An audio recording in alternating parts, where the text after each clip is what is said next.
Hola, buenas, opinión número 9 ya. Y en esta ocasión traemos un tema un tanto debatido en los últimos tiempos. Traemos sobre la mesa nada más y nada menos que la reconquista de Justiniano, la Restituto Impera, y en general el reinado de Justiniano. Vamos a tratar algunas cuestiones que se debaten, voy a dar mi opinión y sobre todo vamos a dar pautas de por qué el reinado de Justiniano, especialmente su reconquista occidental, era...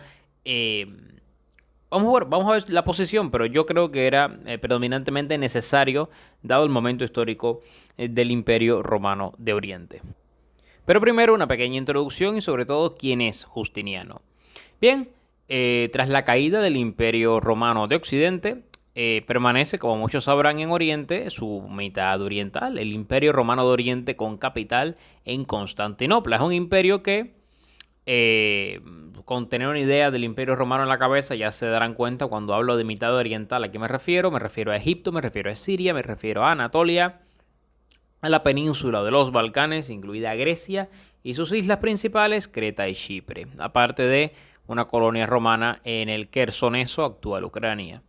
Bien, en este contexto, el imperio poco a poco va a fortalecerse bajo el reinado de Zenón, un emperador que viene de una jerarquía militar, y por supuesto, es un emperador que va fortaleciendo el ejército gracias a unas reformas que lo van a ir volviendo más nativo. Es decir, va a depender menos de los bárbaros de los que tuvo que depender Occidente y va a depender más de los soldados nativos. Es decir, de los soldados romanos, como en los tiempos bueno,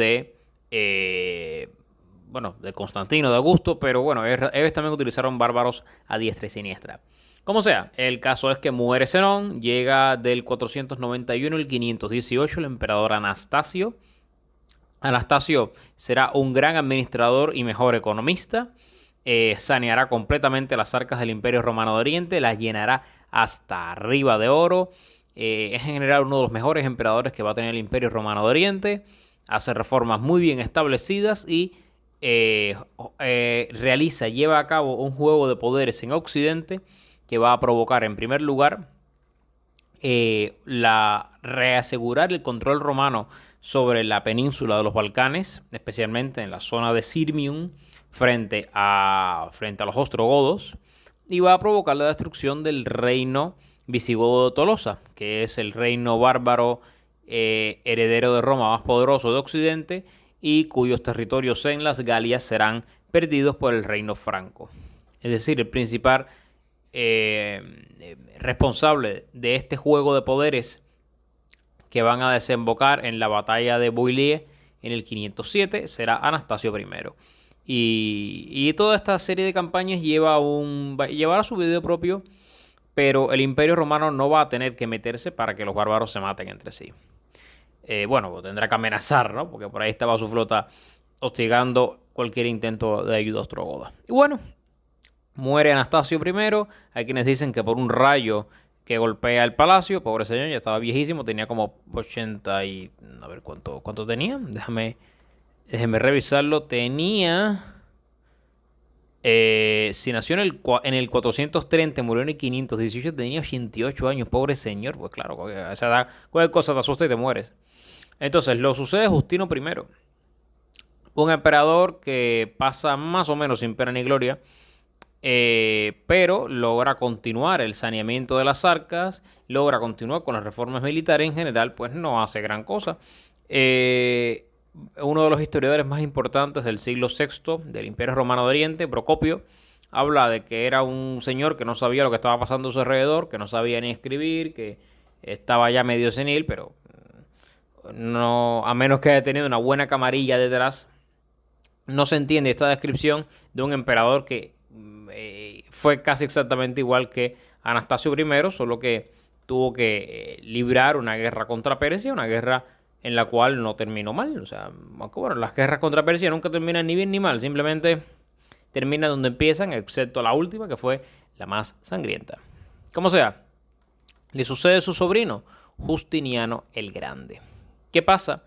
que Justino viene de nacer básicamente en una aldea cercana a Skopia, que Skopia era una antigua ciudad de Moesia, romana de Moesia, o no, de Dardania, perdón, la diócesis de Dacia. Y como muchos sabrán, no es ni de Constantinopla, ni de la gran aristocracia, es decir, era más o menos un don nadie, un soldado ahí que se unió. Y por supuesto, Justiniano, si bien se codea de toda esta riqueza, este renombre que va a tener su tío, Justiniano también nace básicamente en un entorno en el cual estaría destinado a ser un cultivador de papas. Bueno, la papa no existía en esa época, un cultivador, yo qué sé, de olivos. Pero no, Justiniano se va a destacar y como Justino no tenía hijos, va a poner a Justiniano frente del imperio. Él va a heredar este imperio romano de Oriente con ideas muy novedosas. Parece que tuvo una gran formación porque por algo va a ser posiblemente uno de los mejores emperadores de Oriente. Bien, Justiniano debe afrontar en un inicio la revuelta de Nicea, es decir, una revuelta muy muy problemática de los bandos del hipódromo. Básicamente son como hinchas del fútbol de esa época, solo que armados, y ellos se rebelan contra el emperador y el emperador tiene que acabar con ellos luego de que media ciudad acabe destruida. Pero Justiniano se dedica durante todo este tiempo a construir, a construir, a construir, a construir, a construir. Es el emperador que más construye, incluso por encima de Augusto. Es decir, el emperador romano que más construye. Tengamos en cuenta esto porque es muy importante para entender por qué Justiniano será un gran emperador. Y también tenemos que tener en cuenta que fue un tremendo legislador y logró organizar las leyes de una manera excepcional. Entonces, tenemos en cuenta que fue un gran emperador constructor y fue también un emperador reconquistador, el emperador oriental que más territorio reconquistó. ¿Qué nos deja esto en el tintel? ¿Qué podemos hablar sobre esto? Bueno, podemos decir que Justiniano básicamente tenía el dinero heredado de Anastasio y de Justino para poder reconquistar Occidente a la vez que mantenía bien el imperio. ¿Qué va a pasar? Va a pasar que a lo largo de su reinado van a haber diversos problemas. Van a haber guerras con Persia. Bueno, mientras está Justiniano en el trono de Constantinopla, en Persia está Corroes I. Corroes es uno de los grandísimos emperadores de Persia. Y esto es muy importante porque Justiniano no se va a enfrentar no sé, a un niño o a un emperador vago en el trono de Persia, sino que se va a enfrentar a uno de los mejores emperadores de Persia. Y por supuesto, si analizamos un poco el mapa del imperio persa en esa época, el imperio sasánida, la zona más rica a la que se podía expandir era el imperio romano de Oriente. Y en cuanto Corroes supo que el imperio empezó a reconquistar Occidente, pues rápidamente empezó a atacarlo. Bueno, lo atacó en varias guerras. Por supuesto, que fueron un auténtico tobogán de ingresos y adicional a todo eso hubo un problema de cambio climático en la década de los 30 y una peste terrible en los años 40 que de hecho se van a llevar la vida de Teodora, la emperatriz bizantina, que hacía muy buena dupla con Justiniano y que también tuvo tremendos aportes al imperio. Por supuesto, todos estos problemas no pudieron haber sido previstos por Justiniano desde antes. Justiniano, cuando asume el trono del imperio, se encuentra unas arcas hasta arriba de oro, 23 millones de sólidos, si mal no recuerdo. Para que tengamos una idea de cuánto dinero es eso, durante la conquista de África, el imperio gastó, creo que 100.000 sólidos de oro. No, les miento. Durante la última conquista de Italia fue uno de los conflictos más duros en los que se metió el Imperio Romano, la reconquista de Italia contra el reino ostrogodo. Creo que se llevó 100.000 sólidos de oro. Es decir, sería básicamente un porcentaje insignificante de esos 28 millones. Pero por supuesto, las guerras con Persia serán las que mayor dinero arrancarán al imperio.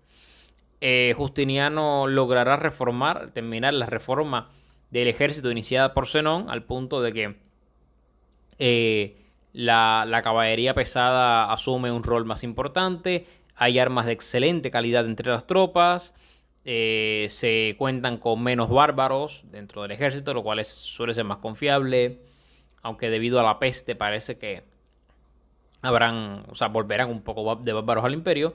También tenemos en cuenta que la infantería pesada asume un rol importante por primera vez desde hace mucho tiempo en el imperio. Y en general el sistema se simplifica y se mejora muchísimo.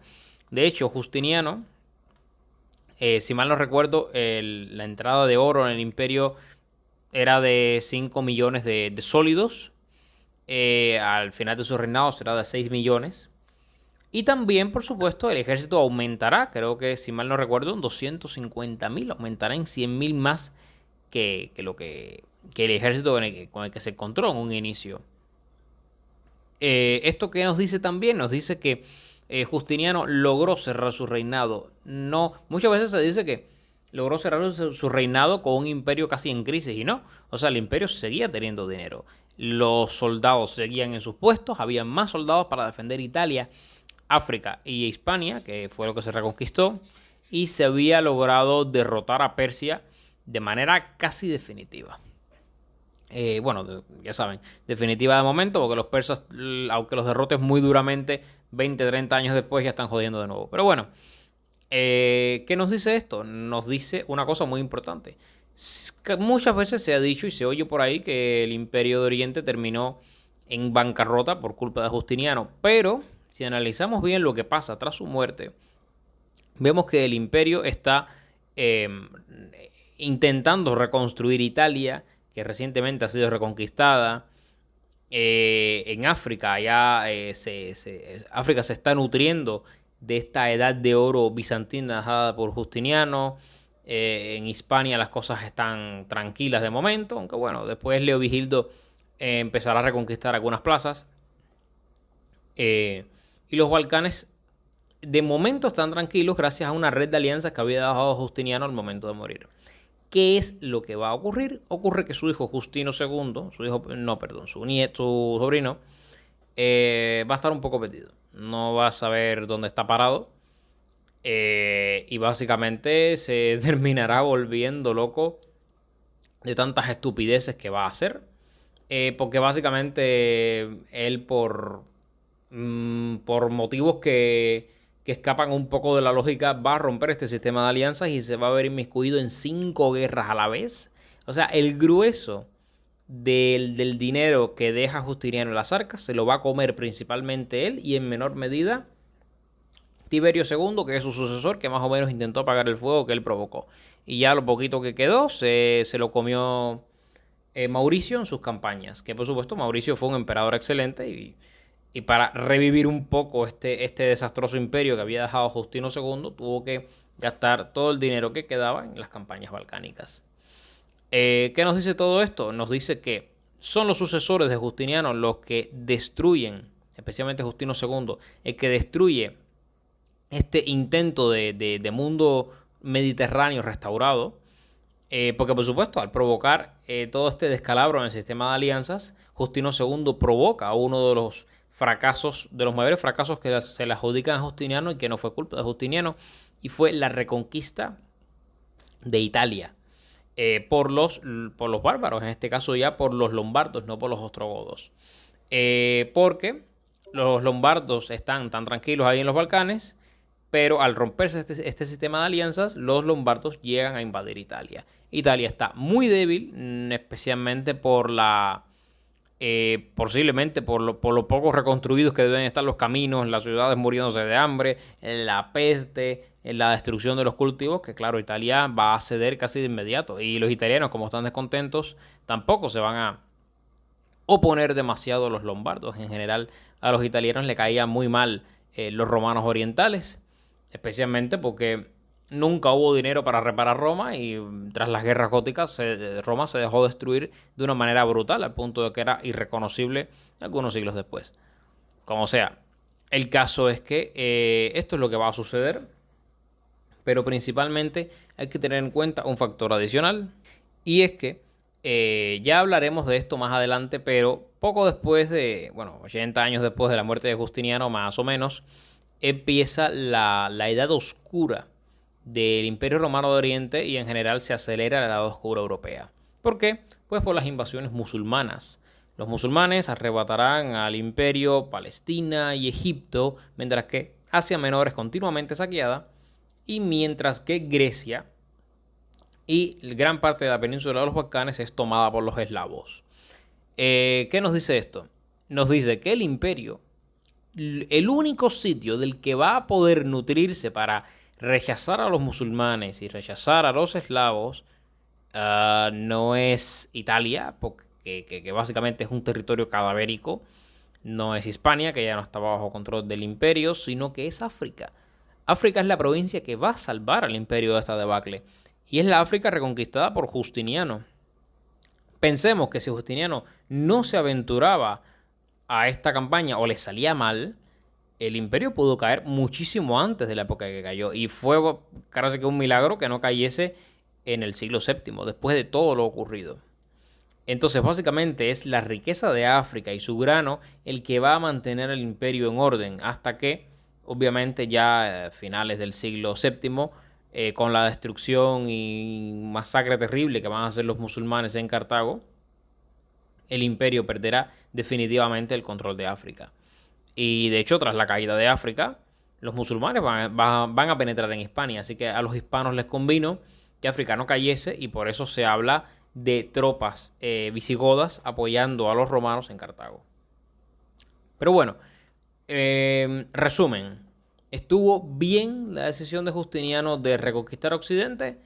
Yo creo que sí, y que era lo más lógico en el 527 que él asume el mando. ¿Por qué no se hizo antes? Bueno, pues porque Anastasio era de administrar y Justino pues estaba viejo para meterse en eso. A él le tocaba y él lo hizo. Y no pudo prever la peste, no pudo ver el cambio climático, no pudo prever las sucesivas guerras contra Persia y muchísimo menos el enquistamiento tan terrible de la guerra en Italia. Pero, aún así, al igual que pasó con Augusto, que Augusto también tuvo la gran revuelta ilírica, tuvo la masacre de Teutoburgo, Augusto también tuvo problemas durante su reinado, pero lo que define a un buen emperador es precisamente cómo sobrevive a todos estos deslices, a todos estos desmanes y logra crear un imperio más fuerte. Y esto es lo que nos encontramos en el 565, que Justiniano da su último suspiro en Constantinopla. Nos encontramos un imperio tremendamente fortalecido, más rico que antes, más militarizado que antes, un imperio que de momento ha logrado parar a los persas, un imperio que de momento parece haber recuperado las provincias más importantes del Imperio Romano de Occidente, y en general no solo estuvo bien lo que hizo en 527, sino que al final lo logró. Justiniano no fue responsable del hundimiento de Oriente a largo plazo, sino que fue Justino II. Él logró su cometido y básicamente logró a muy largo plazo, sin él por supuesto preverlo, salvar a Oriente en las invasiones musulmanas gracias a haber reconquistado África. Bien, esto es básicamente la opinión número 8. Me gustaría realmente encontrar debate en los comentarios, gente que habla a favor, gente que habla en contra. Así que Justiniano va a tener tiene bastantes cosas que decir, para bien o para mal. Por favor, el escrito de Procopio, no tomarlo mucho en serio, o sea, no, el escrito de Procopio no se sostiene con el resto de las obras, incluyendo las obras que él mismo escribió respecto a Justiniano. O sea, él habla de Justiniano y de Teodora como auténticos demonios, pero realmente no se entiende una personalidad así por parte de ambos cuando hablamos de los mejores emperadores que tuvo el imperio. Por lo menos emperadores que pueden perfectamente hablarle de tú a tú a gente como Alexios Comnenos, a gente como Heraclio, emperadores por supuesto de muchísima más talla. Así que nada, lo dejamos a debate. Muchísimas gracias por oírme y nos vemos en otro video.